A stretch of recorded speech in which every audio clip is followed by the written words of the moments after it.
Presenting limitless. इस कहानी की शुरुआत में न्यूयॉर्क में रहने वाले एक लड़के को दिखाया जाता है जिसका नाम एडवर्ड है। एडवर्ड एक राइटर बनना चाहता है, लेकिन चाहकर भी वो अपनी किताब नहीं लिख पा रहा होता। उसके अंदर मोटिवेशन की कमी होती है, उसके दिमाग में आइडियाज नहीं आ रहे होते। साथ ही वो अपने काम के लिए बहुत ज्यादा सीरियस फोकस्ड भी नहीं होता। इसी बात से उसकी गर्लफ्रेंड जिसका नाम लिंडा होता है, वो एडवर्ड से ब्रेकअप कर लेती है।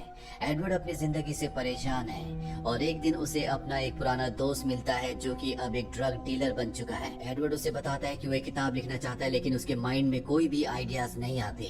ये सुनने के बाद उसका दोस्त उसे एक ड्रग देता है और कहता है इस ड्रग को लेने के बाद तुम्हारा दिमाग बहुत तेजी से काम करेगा। ये कहकर वो वहाँ से चला जाता है और अब एडवर्ड ना चाहकर भी उस ड्रग को ले लेता है क्योंकि वो अपनी किताब पूरी करना चाहता है। जब वो घर आता है तो वहाँ पर उसकी लैंडलॉर्ड होती है जो उससे किराए के बारे में पूछती है, लेकिन ड्रग की नशे की वजह से एडवर्ड को उसकी कोई बात समझ में नहीं आ रही होती। तभी वो उसके हाथ में किताब देखता है। किताब देखने के बाद एडवर्ड उसे कहता है कि आप लॉ स्कूल से हैं। दरअसल आज तक उसने अपनी जिंदगी में जितनी भी किताबें पढ़ी थी, अब वो सब की सब उसके दिमाग में घूम रही होती है क्योंकि ड्रग की वजह से उसका दिमाग हाइपर एक्टिव हो गया है। वो उस लेडी को एक किताब रेकमेंड करता है जो उसी की फील्ड से जुड़ी हुई होती है, जिससे वो लेडी इम्प्रेस हो जाती है और उसे कुछ नहीं कहती। एडवर्ड अपने कमरे में आता है। उसके दिमाग के साथ उसकी फिजिकल एक्टिविटीज भी बहुत ज्यादा तेज हो गई होती है। वो अपने कमरे को जो पूरी तरह से मेस्ड अप होता है पूरी तरह से ठीक कर देता है और अब वो अपने लैपटॉप पर अपनी किताब लिखना शुरू करता है। उसके दिमाग में ज्ञान का भंडार है जो घूम रहा है। बचपन से लेकर अब तक उसने जो कुछ भी देखा होता है, जो भी एक्सपीरियंस किया होता है, वो सब कुछ उसके कॉन्शियस माइंड में होता है और वो लगातार लिखना शुरू करता है और एक ही दिन में वो अपनी किताब के 90 पेजेस लिख देता है, जो कि अपने आप में एक अनोखी बात है और ये सब कुछ उस ड्रग्स की वजह से हुआ होता है। अगली सुबह वो अपनी लिखी हुई किताब को पब्लिशर के पास ले जाता है और किताब को वहाँ छोड़कर घर आ जाता है। कुछ देर बाद उसे पब्लिशर का कॉल आता है और वो उसकी बहुत तारीफ करती है क्योंकि उसने बहुत ही अच्छा लिखा होता है। एडवर्ड के दिमाग में जो ड्रग्स का असर था वो पूरी तरह से खत्म हो चुका है, इसीलिए एक बार फिर से वो अपने उसी दोस्त के पास जाता है जिसने उसे वो दिया था और वो उसे कहता है कि मुझे और भी चाहिए। उसका दोस्त कहता है ठीक है, पर तुम्हें मेरे लिए काम करना होगा। वो एडवर्ड को एक काम बताता है। एडवर्ड उस काम को कर देता है और जब वो वापस अपने दोस्त के अपार्टमेंट में आता है तो देखता है कि किसी ने उसे मार दिया। एडवर्ड पुलिस को यहाँ पर बुलाने से पहले ड्रग्स ढूंढ लेता है और इसके बाद वो पुलिस स्टेशन जाकर सब कुछ बता देता है। पुलिस उससे कहती है कि तुम हमारे कांटेक्ट में रहना। इसके बाद एडवर्ड अपने घर आता है और एक बार फिर से वो वही गोली लेता है जिससे उसका दिमाग एक बार फिर से हाइपर एक्टिव हो जाता है। उसके दिमाग में ज्ञान का भंडार घूमना शुरू हो जाता है। वो एक्सरसाइज करता है, साथ ही यहाँ पर वो नई नई चीजें भी सीखना शुरू कर देता है। उसने अपने दोस्त के घर से जो पैसे लिए थे उसे वो शेयर मार्केट में लगाता है जिससे उसे बहुत फायदा होता है। लेकिन एडवर्ड और भी बड़ा आदमी बनना चाहता है, इसीलिए वो एक आदमी से कर्जा लेता है और उस पैसे को भी वो एक कंपनी में लगाता है जिससे उसके पैसे डबल हो जाते हैं। इसके बाद वो अपनी एक्स गर्लफ्रेंड लिंडा से मिलता है। लिंडा उसे देखकर बहुत खुश होती है क्योंकि वो हमेशा से चाहती थी कि एडवर्ड एक बड़ा आदमी, कामयाब आदमी बने, जो कि अब वो बन चुका है। लिंडा एक बार फिर से उसकी जिंदगी में शामिल होना चाहती है जिससे एडवर्ड को बहुत खुशी होती है।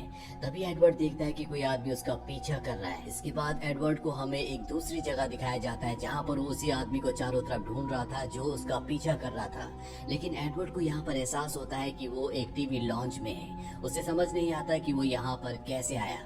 अगले दिन उसकी मीटिंग एक बहुत बड़े बिजनेस टाइकून से होती है। एडवर्ड उससे मिलने के लिए जाता है। वो आदमी एडवर्ड को अपनी कंपनी की पूरी फाइल्स दिखाता है और कहता है कि मुझे मेरी कंपनी के बारे में कुछ सजेस्ट करो। एडवर्ड उसकी कंपनी के सीक्रेट्स पढ़ने के बाद उसे ऐसी ऐसी बातें बताता है जिससे वो बहुत ज्यादा इम्प्रेस हो जाता है और अब एडवर्ड उसकी गाड़ी से उतर जाता है और जब वो चल रहा होता है तो उसे चक्कर आना शुरू हो जाते हैं और अगले पल वो देखता है कि वो किसी और जगह है। इसी तरह से वो अपने आप को अलग अलग जगह पर देखता है। एडवर्ड को कुछ भी समझ में नहीं आता और तभी बहुत सारे लोग उस पर हमला कर देते हैं, पर एडवर्ड के दिमाग में बहुत सारे फाइटिंग्स के सीन आना शुरू हो जाते हैं जिससे वो उन सभी लोगों के ऊपर भारी पड़ता है। और अब अगली सुबह दिखाया जाता है कि एडवर्ड अपने घर पर उठता है। आज उसकी एक बहुत बड़े बिजनेस टाइकून से मीटिंग होती है, लेकिन वो ड्रग्स नहीं लेना चाहता क्योंकि कल जो उसके साथ हुआ था वो नहीं चाहता कि एक बार फिर से उसके साथ हो। इसीलिए वो उस गोली को लिए बिना ही उस मीटिंग में पहुंच जाता है, लेकिन इस बार वो उस बिजनेसमैन के सामने कुछ भी नहीं नहीं बोल पाता और ना ही उसकी बातें उसे समझ में आती है।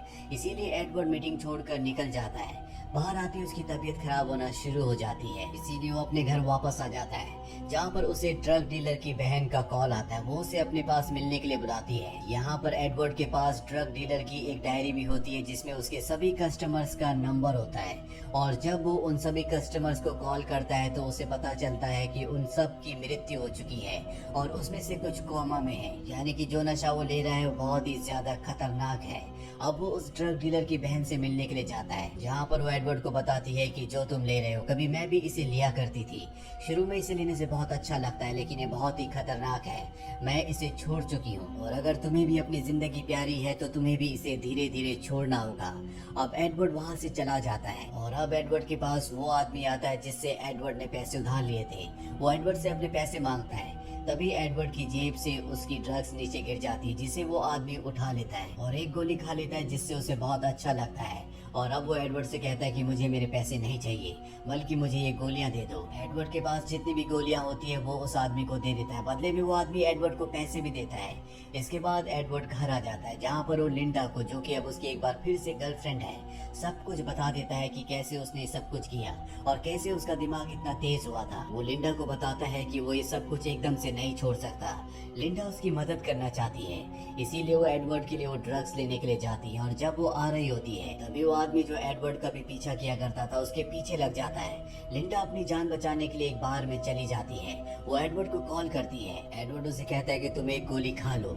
लिंडा को अपनी जान बचाने के लिए एक गोली खानी पड़ती है, जिसके बाद उसका दिमाग बहुत तेज हो जाता है और वो उस आदमी से बचकर घर वापस आ जाती है, जहाँ पर लिंडा उससे अपने एक्सपीरियंसेस शेयर करती है। एडवर्ड उसे कहता है कि तुम्हें अब इसे दोबारा कभी नहीं लेना और मैं भी इसे जल्दी छोड़ दूंगा। यहाँ पर एडवर्ड के घर के बाहर उस आदमी के लोग आ चुके होते हैं, जिससे एडवर्ड ने पैसे उधार लिए थे और जिससे एडवर्ड ने ड्रग्स की गोलियां दी थी। दरअसल अब वो ड्रग्स की और भी ज्यादा डोज चाहते हैं। वहीं एडवर्ड एक बार फिर से वो ड्रग्स लेता है और उसी बिजनेसमैन से मीटिंग करने के लिए जाता है, जहाँ पर मीटिंग बहुत ज्यादा सक्सेसफुल होती है। एडवर्ड उसे कहता है कि पिछली बार मेरी तबीयत खराब थी। एडवर्ड को धीरे धीरे अब इस नशे के बारे में और भी ज्यादा जानकारी होना शुरू हो जाती है। उसे पता है कि इसे लेने के बाद उसे अल्कोहल नहीं पीना, उसे पानी ज्यादा पीना है और साथ ही प्रॉपर नींद लेनी है। साथ ही वो अपने लिए 2 बॉडीगार्ड्स भी हायर कर लेता है। अब एक बार फिर से वो उसी बिजनेसमैन से मिलने जाता है, जहाँ वो बिजनेसमैन उसे बहुत सारे अलग अलग बिजनेसमैन से मिलाता है। यहाँ पर एक बहुत बड़ी मीटिंग होती है, जहाँ पर एडवर्ड सबको इम्प्रेस कर देता है, यानी कि अब वो बहुत जल्दी इन बड़े बड़े बिजनेसमैन, बिजनेस टाइकून के साथ मिलकर उन्हीं का हिस्सा बनने वाला है। एडवर्ड जब घर आता है तो देखता है कि उसका सारा सामान बिखरा हुआ है, यानी कि उसकी घर की किसी ने तलाशी ली है। एडवर्ड अब एक दूसरे घर में शिफ्ट हो जाता है, जहाँ का सिक्योरिटी सिस्टम बहुत ज्यादा स्ट्रांग होता है। इस कहानी की शुरुआत में जिस ड्रग डीलर का मर्डर हुआ था, उसके मर्डर के सिलसिले में एडवर्ड के पास पुलिस वाला आता है। दरअसल पुलिस को अब एडवर्ड पर शक है। एडवर्ड अपने लिए एक बहुत बड़ा लॉयर हायर करता है, जो उसे सारे चार्जेस से, सारे इल्जामों से पूरी तरह से फ्री करवा देता है। अब यहाँ पर एडी एक बार फिर से फाइनल मीटिंग के लिए जाता है, जो उसकी बड़े बड़े बिजनेस टाइकून के साथ होती है। लेकिन यहाँ पर जो सबसे सीनियर बिजनेसमैन होता है, जिसकी पिछली बार मीटिंग में थोड़ी तबीयत भी खराब थी, वो यहाँ पर नहीं आता, बल्कि उसकी वाइफ आती है। उसकी वाइफ बताती है कि मेरे हस्बैंड की तबीयत ठीक नहीं है, जब तक वो ठीक नहीं हो जाते तब तक हम फाइनल डील नहीं करेंगे। यहाँ पर इन सबको पता चलता है कि वो फिलहाल कोमा में चला गया है।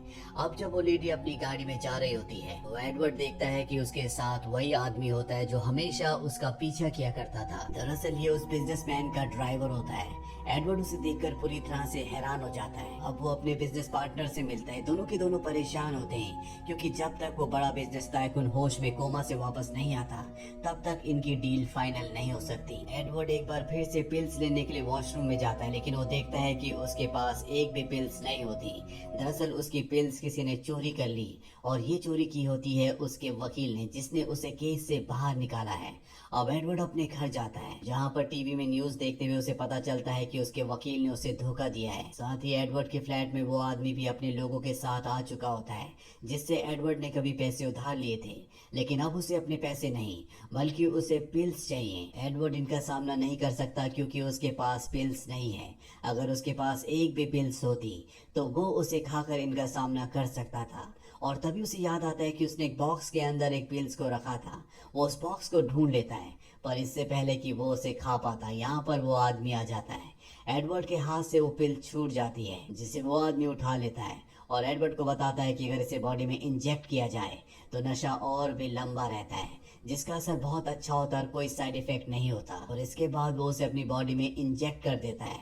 अब उसका दिमाग हाइपर एक्टिव हो चुका है, लेकिन इससे पहले कि वो कोई एक्शन लेता, एडवर्ड उसे मार देता है और उसके रक्त को, उसके ब्लड को चाट लेता है, जिससे उसका दिमाग एक बार फिर से एक्टिव हो जाता है, क्योंकि ब्लड से उसकी बॉडी के अंदर एक बार फिर से पिल्स का नशा जा चुका होता है और उसका दिमाग हाइपर एक्टिव हो चुका होता है, जिससे वो यहाँ पर सभी को मारकर इस जगह से निकल जाता है। इसके बाद वो उसी ड्राइवर से मिलने जाता है जो बार बार उसका पीछा किया करता था। वो एडवर्ड को बताता है कि मेरे बॉस जो कि कोमा में थे अब इस दुनिया में नहीं रहे, उनकी मृत्यु हो चुकी है।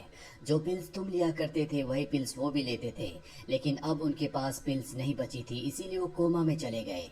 एडवर्ड उसे कहता है कि वकील तुम्हारे बॉस के लिए काम करता था, उसने मुझसे पिल्स चुराई थी, तो तुम्हारे बॉस को क्यों नहीं दी। दरअसल वकील ने उसके बॉस को धोखा दिया होता है और अब एडवर्ड और ये ड्राइवर दोनों के दोनों उस वकील के घर पहुंच जाते हैं, जहां पर ड्राइवर उस वकील को बांध देता है और एडवर्ड उसके घर से सभी पिल्स को हासिल कर लेता है। यहाँ से कहानी एक साल आगे जाती है, जहाँ पर दिखाया जाता है कि एडवर्ड की बुक अब पब्लिश होकर बहुत ज्यादा फेमस हो चुकी है। साथ ही वो सेनेटर के पद के लिए भी खड़ा होता है और यहाँ पर एडवर्ड का वो पुराना दोस्त जो कि उसका बिजनेस पार्टनर भी बन गया था, वो उससे मिलने के लिए आता है और कहता है कि मुझे पता है कि कैसे तुम सभी कामों को आसानी से कर लेते हो, कैसे तुम्हारा दिमाग हमेशा हाइपर एक्टिव रहता है। दरअसल जिस पिल्स को तुम लेते हो उस पिल्स की पूरी कंपनी को मैंने खरीद लिया है और उस लैब को बंद करवा दिया है जिस लैब में पिल्स बना करती थी, यानी कि अब तुम्हें पिल्स नहीं मिलेंगी। और अगर तुम चाहते हो कि तुम्हें लगातार पिल्स मिलती रहे तो तुम्हें मुझसे एक डील करनी होगी, जिसके मुताबिक जब तुम यूनाइटेड स्टेट्स ऑफ अमेरिका के प्रेसिडेंट बन जाओगे तो तुम मेरे हर एक काम में मेरी मदद करोगे। लेकिन एडवर्ड साफ साफ मना कर देता है, वो कहता है कि मैं तुम्हारी किसी तरह की मदद नहीं करूंगा। दरअसल ये दोनों ही मान चुके हैं कि एडवर्ड आगे चलकर यूएस का प्रेसिडेंट बनेगा और अब एडवर्ड अच्छे काम करना चाहता है, इसीलिए वो उसके प्रपोजल को ठुकरा देता है, क्योंकि एडवर्ड को पता है कि वो उसके सहारे अपने काले धंधों को इस दुनिया में फैलाना चाहता है।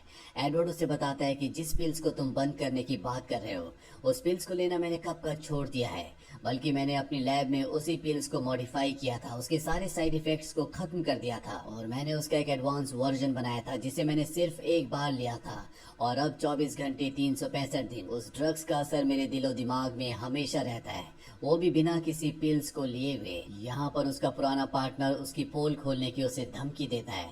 तभी एडवर्ड उसे कहता है कि वो जो सामने से गाड़ी आ रही है जो आगे वाली गाड़ी से टकरा जाएगी, और ठीक ऐसा ही होता है, वहाँ पर एक गाड़ी दूसरी गाड़ी से टकरा जाती है। एडवर्ड उसे कहता है कि मैं तुमसे 50 कदम आगे हूँ, यानी कि एडवर्ड के दिमाग की शक्ति इतनी ज्यादा हो गई है कि वो वक्त से आगे भी देख सकता है।